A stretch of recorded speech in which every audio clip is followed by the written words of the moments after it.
As soon as she appeared, she knelt down on the ground and planted a seed. It grew into an olive tree. The olive tree bore olives. They could be eaten, pickled, and pressed for oil. It provided food for the city's people. Her gifts were very useful. Zeus made his decision. I believe the goddess Athena has won. From now on, you will protect the people of Athens. I appoint you as the goddess of Greece.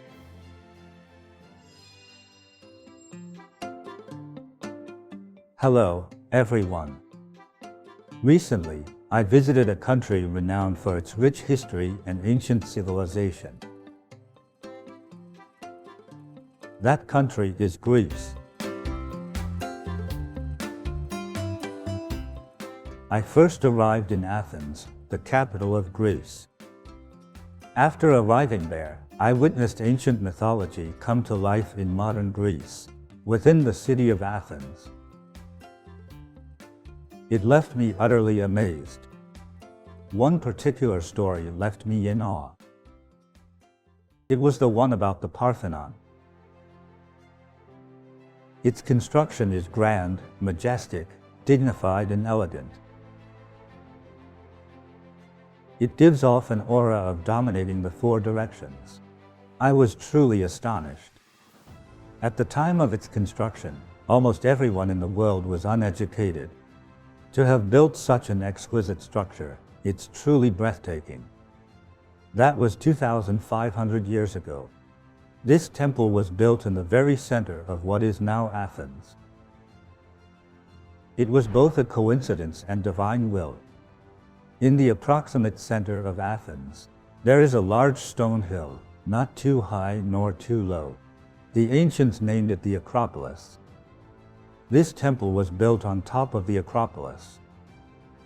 If you stand on top of the Acropolis and survey the area around you, you can look upon the entire city of Athens. You can see it all, front, back, left, and right. It's both the highest and the central point.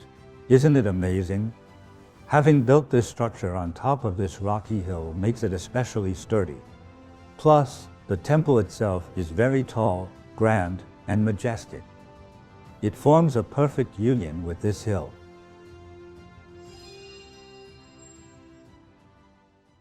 The reason for building this temple was a great war. At that time, around Athens in Greece, there was a superpower called the Persian Empire. It was a vast empire spanning 3 continents. First, Europe. Then, it occupied part of Asia. It also occupied parts of North Africa. It was a colossal empire of that era. Between them, there were many wars of conquest. They lasted over 50 years. In the final battle, the Greek coalition won. They defeated the Persian Empire. Defeating them didn't mean annexing them. The Persians invaded to annex Greece, but were defeated, and they retreated. Over 2,000 years ago, this region wasn't a unified country yet. Back then, they were called city-states or city-state alliances. At that time, the Greeks did not consider Greece to be a country. They united to fight off outside invaders if needed. The Parthenon was built to celebrate their victory over the Persians, and to thank the goddess Athena for her protection. They built the temple to worship the goddess Athena, so she may protect them and help them fend off foreign invaders. When the allies met, they all agreed to contribute money and effort to build a temple for the goddess. At that time, it was the most glorious, grand, and beautiful temple in Greece. It was also the most powerful temple, built to unify the people's hearts, to unify their energy, to unify their resolve against enemies, to say, we are together, we are a team, we have a common belief. It represents the divine, religion, political power, and sovereignty. Construction began in 447 BC. It took 15 years to complete the temple.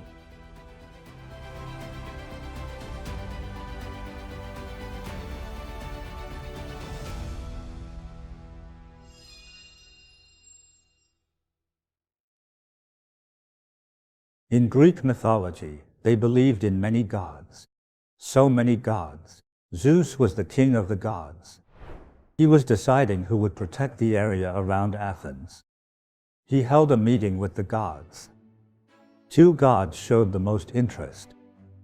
One was the goddess Athena. The other was the sea god. They both wanted the Athens area. Zeus said, "You can't both do it. Only one god can be in charge. I propose a contest. Let's see who can give the best gift to the city. The one who gives the best gift will be appointed."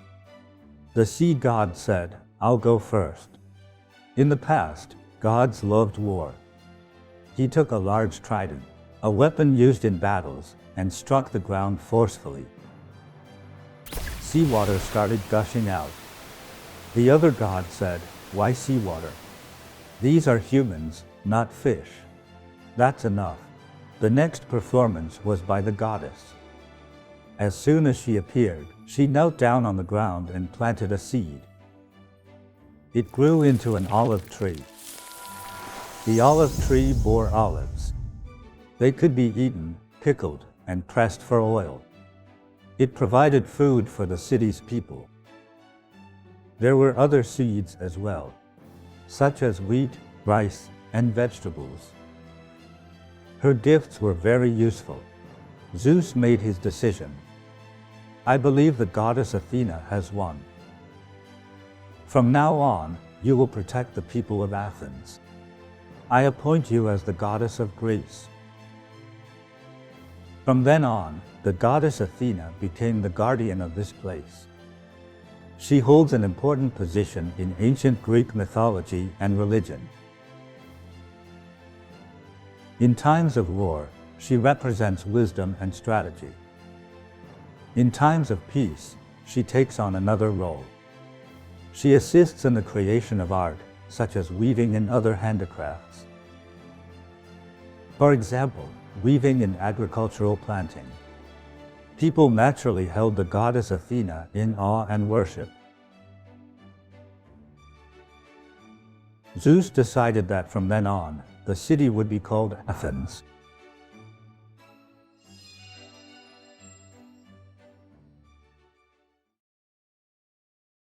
Athena's birth was a very special phenomenon.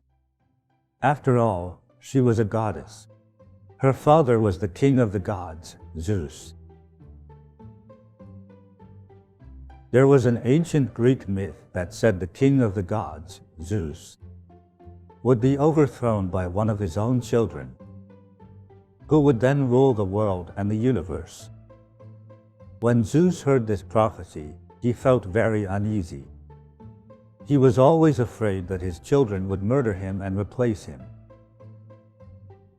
The more he thought about it, the more distressed he became. When his wife became pregnant again, he swallowed his wife in one gulp. He ate her whole. After he swallowed her, a few months later, Zeus had a splitting headache and unbearable pain. There was no way to solve this pain. No medicine worked. So, he asked the blacksmith god to split his head open with an axe. Since gods can't die, it was fine to split his head open and check. After his head was split open, out came the little goddess Athena. She sprang from her father's head dressed for battle, holding a spear and wearing a helmet. She was born from Zeus's head. It was miraculous. The birth of gods is different from that of humans. This story is also recorded in the temple. It is depicted in the sculptures which describe the event.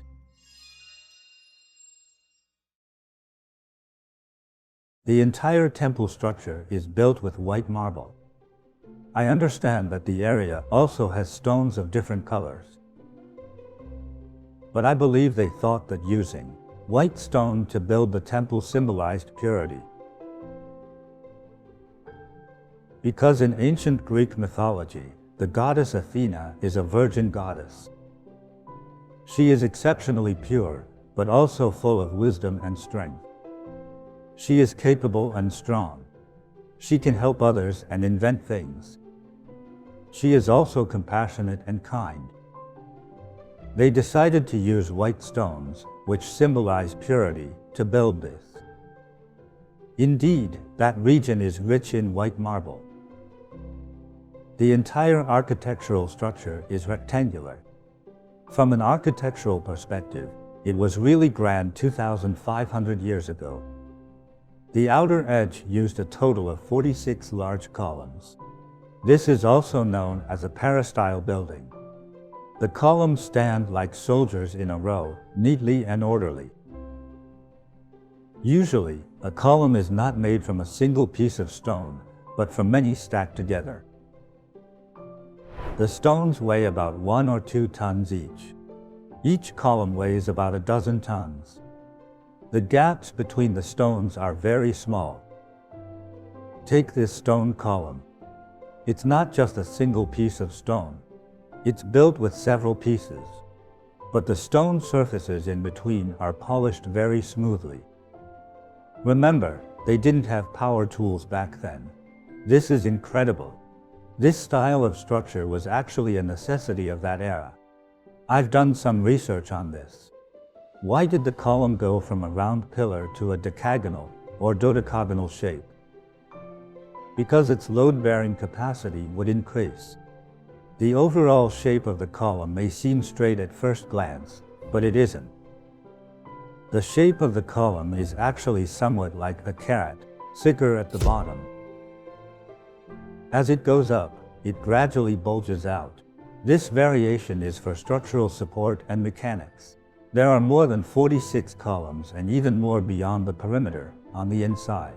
The more columns there are, the bigger the structure that can be supported. Another reason for the columns is that they believed each column might represent a city-state.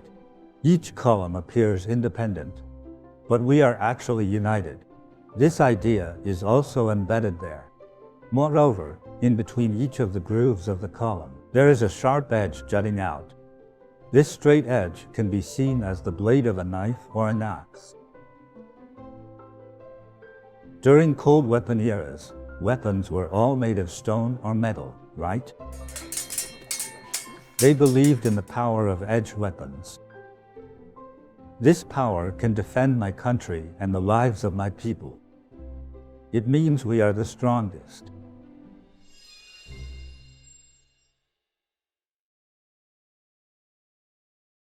Athens is an earthquake-prone area. Today, we see this temple in ruins. It has a painful history which I will talk about later, but its ruin was not due to an earthquake. We are studying why it hasn't collapsed after so many years. The first reason is its location on the large rocky hill called the Acropolis. This is what we call a prime feng shui location, the dragon's eye. They chose a particularly magical feng shui spot. When the surroundings shake vigorously, this doesn't. Its foundation is very solid. Additionally, its columns support the entire structure. When it was built 2,500 years ago, between two stones, a mortise and tenon joint was used. It looks like a short wooden stick. It is said that the groove on top is left with a bit of room for movement. If there is a greater than magnitude 7 earthquake, the column can shake slightly. It'll give it shake resistance. Another benefit is that the two stones are smooth to fit perfectly. They're so smooth, it's like they can stick together. This perfect fit helps prevent misalignment. The structure remains stable. Another crucial aspect of the pillars is that all the pillars are slightly slanted toward the center of the building. This slant is almost imperceptible to the human eye. This inclination helps to counteract the shaking during an earthquake. There are also other details, such as on top of each of the pillars. The beams are also made of stone. There are beams between every 2 columns. The beams are connected to each other, and this structure is also very important. The ancient Greeks had advanced culture and technology. In my opinion, they were world-class. They were already using copper and iron then. At the connection between the beams, they used iron clamps to reinforce it. To secure the clamp further in place, they used lead, which is softer, but excellent for filling gaps. They melted the lead and poured it into the remaining gaps. This makes the iron clamp more tight and stable, fitting snugly into the grooves. This allows the stone beams above to form a solid connection between each other. A match made in heaven.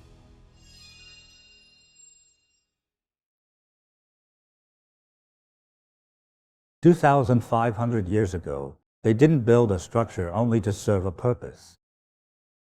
They also took into account visual aesthetics.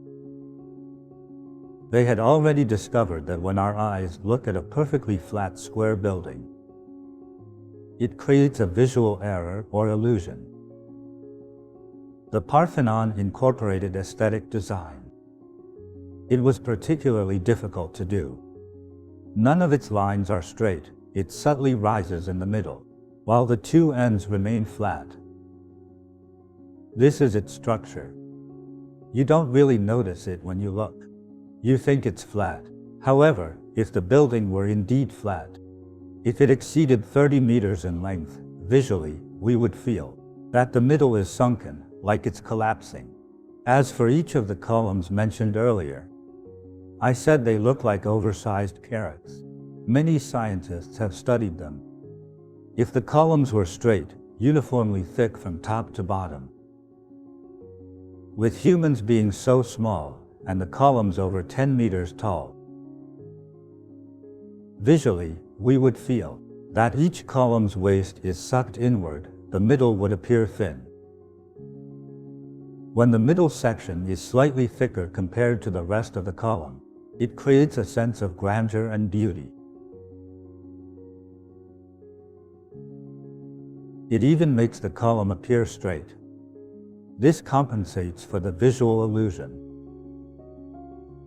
The design details of this architecture are meticulous. The four corner columns are thicker than the adjacent columns.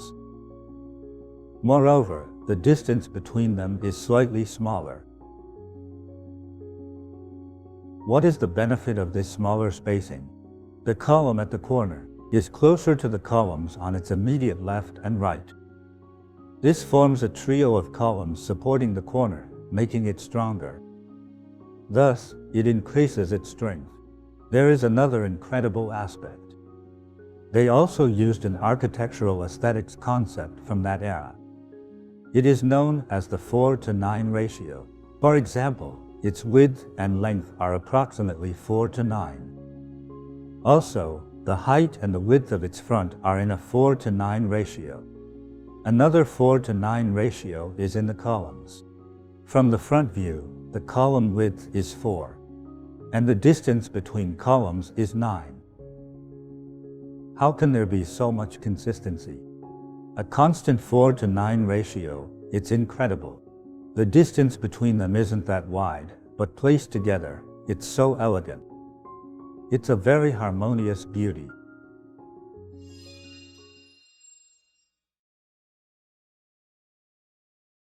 Another extraordinary architectural feature is its sculptures. This temple features numerous absolutely exquisite sculptures. I believe they can be considered a paradigm in the history of art. One of the earliest paradigms. Originally, in the main hall of this temple, there was a gigantic sculpture of Athena. It was said to be 12 meters tall and used over a ton of gold. The entire statue was primarily made of gold and ivory. It was a masterpiece by the famous sculptor Phidias. This statue, after more than 2,000 years, is now lost. However, a replica of it exists in the US. Another important sculptural artwork is at the front of the temple, in the triangular area above the entrance. The sculpture piece mainly depicts the story of Athena's birth. It has both humans and gods in the same position on the back of the building. The sculptures depict Poseidon and Athena. The story of their contest is on the long friezes on the two sides of the temple. The beams of the structure also feature many intricate carvings. One side depicts the war between the Greeks and their enemies. The other side shows the ancestors of the Greeks. The ancestors are fighting the centaurs. I personally saw some of the sculptures that have survived. From the muscles of the human body and even the muscles of the running horses.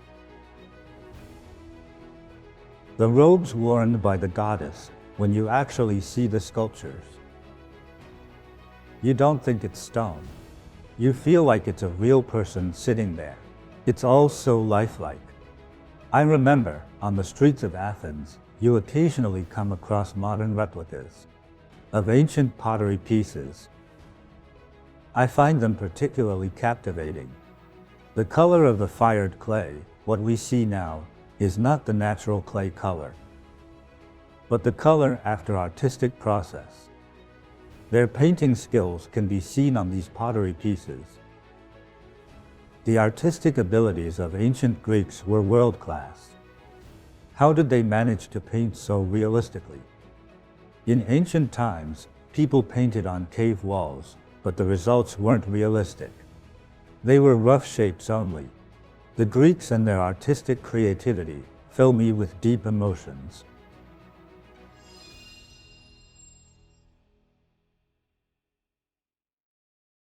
Greek history, like many others, is extraordinary, full of twists and turns, ups and downs.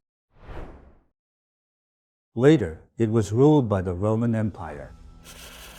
After being ruled by Rome, the Parthenon was converted into a Roman church. Its deity was changed.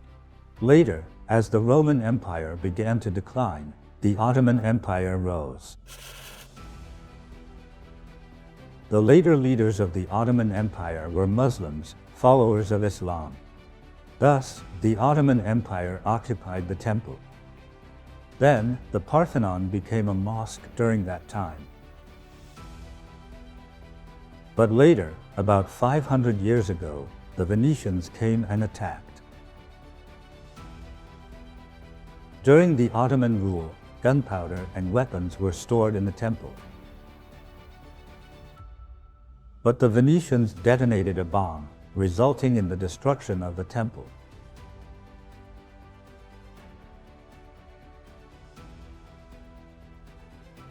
Around the 1800s, a British scholar, who was also an earl, spent money to acquire many marble sculptures. He paid a hefty sum to buy them. These are now housed in the British Museum in the UK. If we visit the British Museum today, we can still admire the exquisite sculptures from the Parthenon. I believe everyone who sees them will be moved.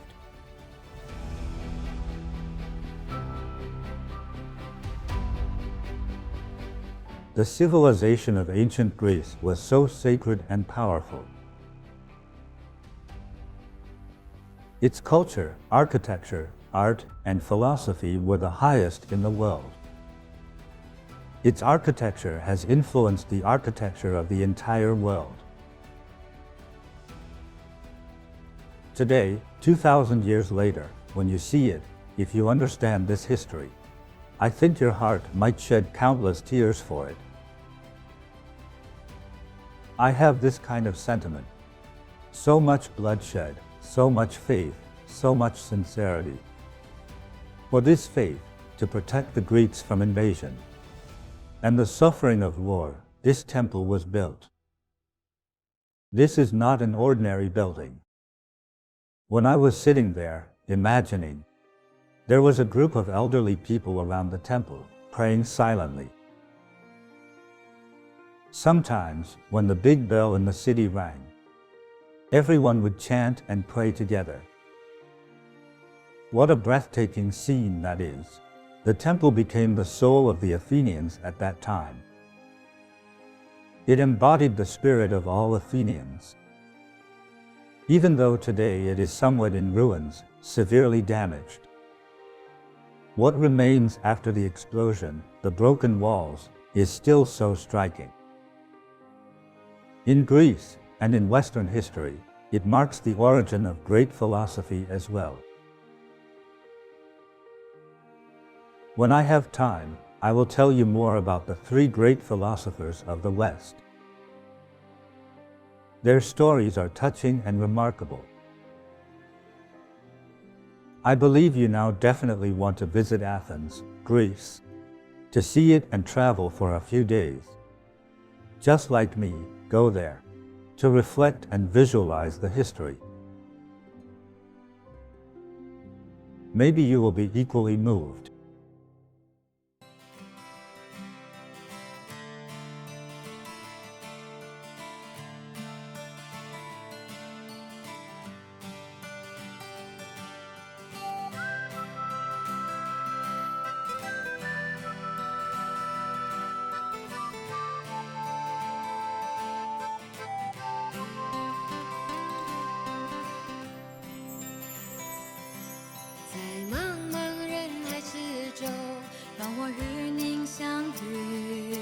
小小的红点里，人生就此欢喜。我快乐了，我健康了，我幸福了，我美丽了。